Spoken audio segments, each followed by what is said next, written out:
नमस्कार, अस्सलाम वालेकुम, सत श्री अकाल, जय झूलेलाल। मैं हूं जी प्रेम मटलानी और आप देख रहे हैं हालत हाजरा का प्रोग्राम। हकीकत ये है, इब्तदा में आपसे दरख्वास्त है, चैनल जरूर सब्सक्राइब करें।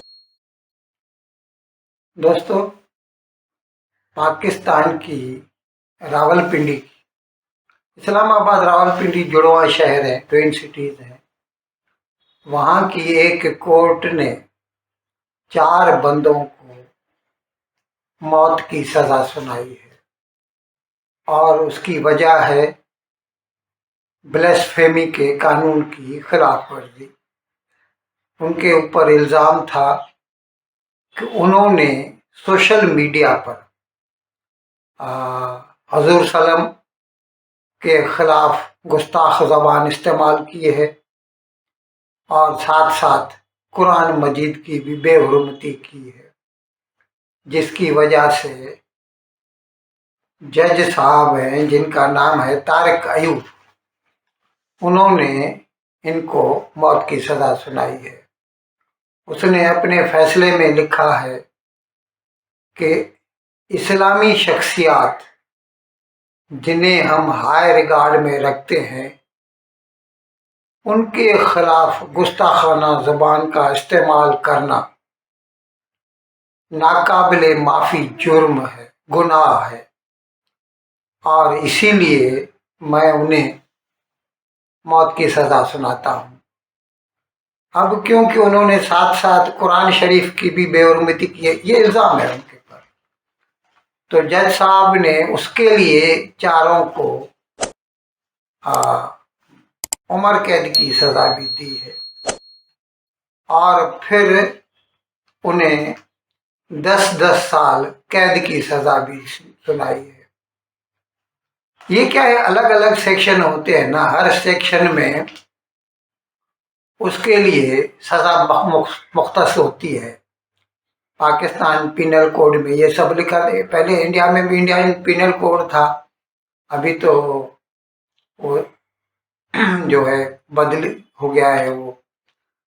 तो पाकिस्तान पिनल कोड में जो है जिस सेक्शन की जैसे ये है मेरे ख्याल में 395 जो है 1-2 ऐसा, ये पहले अंग्रेज़ों के ज़माने में था, लेकिन फिर उसमें मौत की सज़ा नहीं थी तब।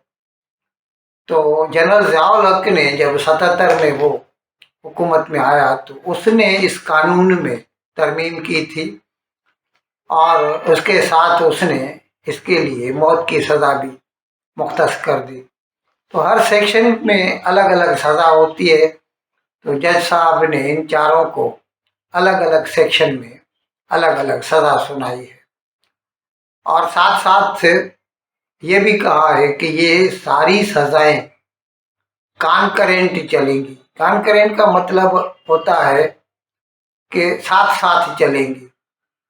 अब मुझे ये समझ में नहीं आता कि अगर उनको फांसी दी जानी है तो फिर वो उम्र कैद या 10 साल कैद की सज़ा कैसे भुगतेंगे, और अगर फांसी नहीं दी जानी है तो भी उम्र कैद जब हो जाएगी तो वो तो खुद ही मर जाएंगे, फिर किसको फांसी देंगे।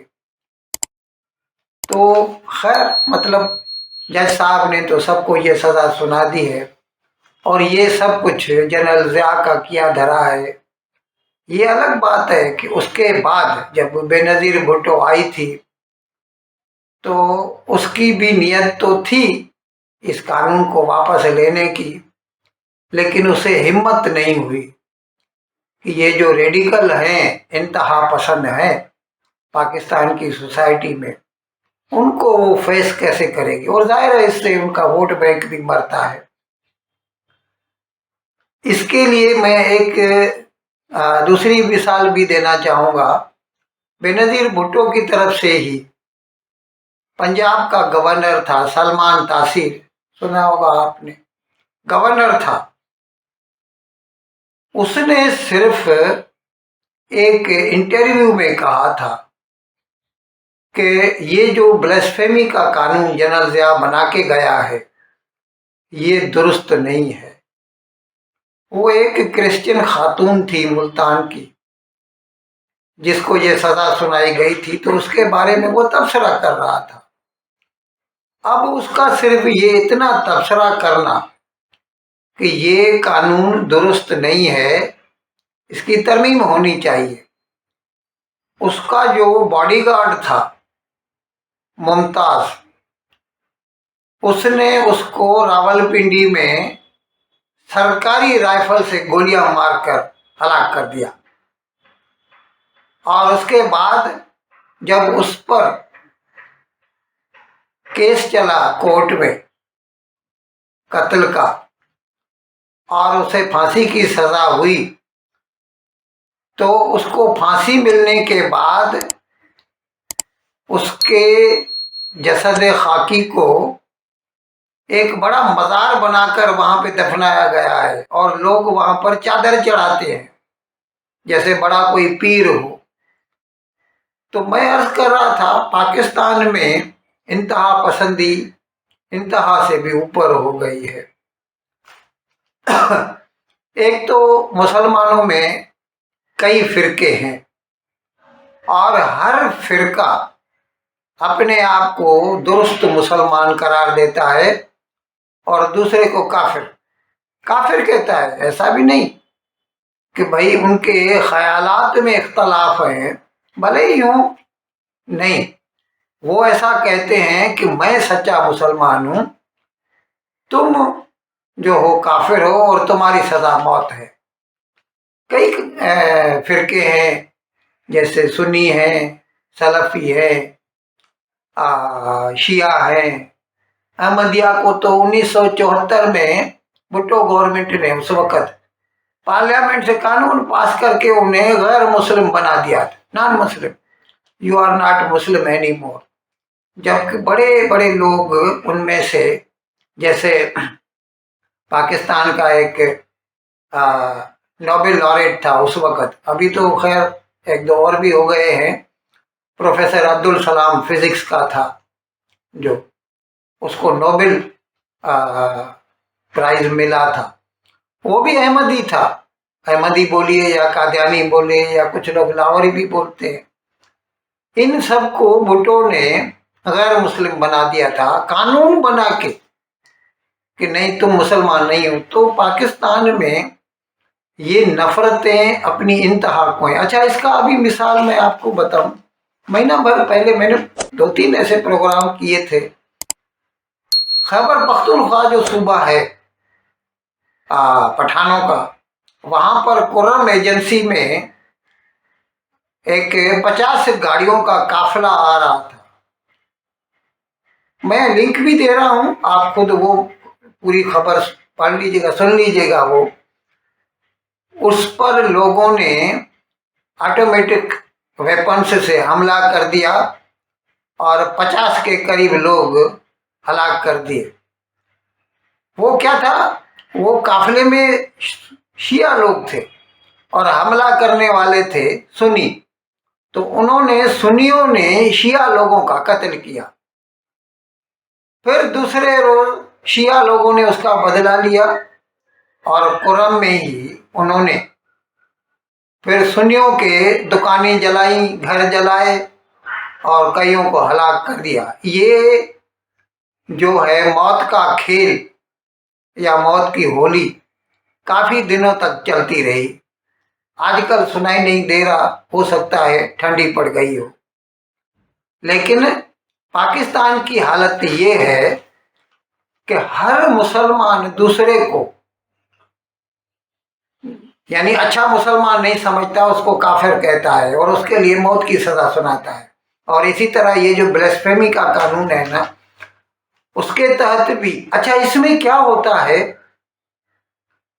کہ ابھی کوئی بڑی بات نہیں ہے، کسی ایک بندے کو تیار کر دیجئے کہ بھائی اس کے سامنے میں نے اس بندے کو سنا، اس نے حضور صلی اللہ علیہ وسلم کے خلاف گستاخانہ زبان استعمال کی، یا قرآن شریف کے کچھ کاغذات پھاڑ کے کسی کے گھر میں ڈال دیے اور بولے کہ اس نے اس کو پھاڑے ہیں، तो बस उसके ऊपर ये जो सेक्शन 295 है वो लग जाएगा, एंटी ब्lasphemy लॉ, और फिर उसके लिए सजाए मौत है। और अक्सर तौर पर हमने तो देखा है, अभी इसमें ये जो खबर आई है पाकिस्तान से, इसमें जो मुल्ज़िमीन हैं जिनको सजा सुनाई गई है उनके नाम नहीं दिए गए। हो सकता है वो क्रिश्चियंस हों, हो सकता है वो हिंदू हों, या हो सकता है मुसलमान हों, कुछ कह नहीं सकते। लेकिन पाकिस्तान में तो ये अब एक चलन चल निकला है कि किसी को अगर किसी से पुरानी दुश्मनी का बदला लेना है तो इस किस्म के केस बना देते हैं। किसी के खिलाफ भी आप एक आदमी को खड़ा कर दीजिए कि इसने मेरे सामने हुजूर सल्लम के ईशान में गुस्ताखी की, और फिर तो आपने सुना है उनका गुस्ताख रसूल की एक ही सजा, सर तन से जुदा, सर तन से जुदा। और फिर अक्सर करके अगर पुलिस उनको गिरफ्तार भी करती है, जो मुल्जिम है जिसके खिलाफ केस होता है, तो उसे कोर्ट तक तो पहुंचने ही नहीं दिया जाता। पहले ही लोग इकट्ठे हो जाते हैं, पुलिस थानों को तोड़कर उनको वहां से बाहर निकाल कर जिंदा जला देते हैं। ऐसे कई केस हो चुके हैं।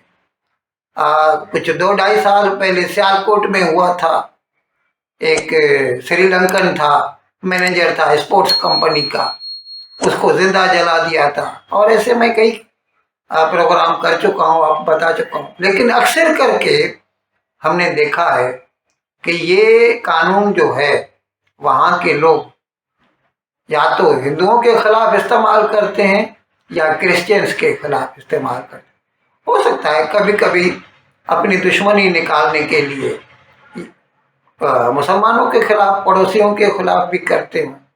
लेकिन ये कानून दो धारी तलवार है। अब हम क्या कौन है, क्या कह सकते हैं। वैसे जो महज़िब दुनिया है उसमें इस किस्म के कानून की कोई जगह नहीं है, लेकिन पाकिस्तान में ऐसा होता रहा है। और हमें नहीं लगता कि कभी इस कानून को किसी को भी इतनी हिम्मत होगी कि इसमें कोई तरमीम करने की जरूरत भी करे। इन अल्फाज के साथ आज का प्रोग्राम ख़त्म करने की आपसे इजाज़त चाहता हूँ, लेकिन विदाई लेने से पहले एक मरतबा फिर आपसे मेरी दरख्वास्त है कि जिस किसी साहब या साहबा ने अब तक हमारे इस चैनल को सब्सक्राइब नहीं किया, क़दर करम इसको जल्द से जल्द सब्सक्राइब करें, प्रोग्राम को लाइक करें, शेयर करें और घंटी का बटन दबाना न भूलें। बहुत बहुत शुक्रिया। खुदा हाफिज़।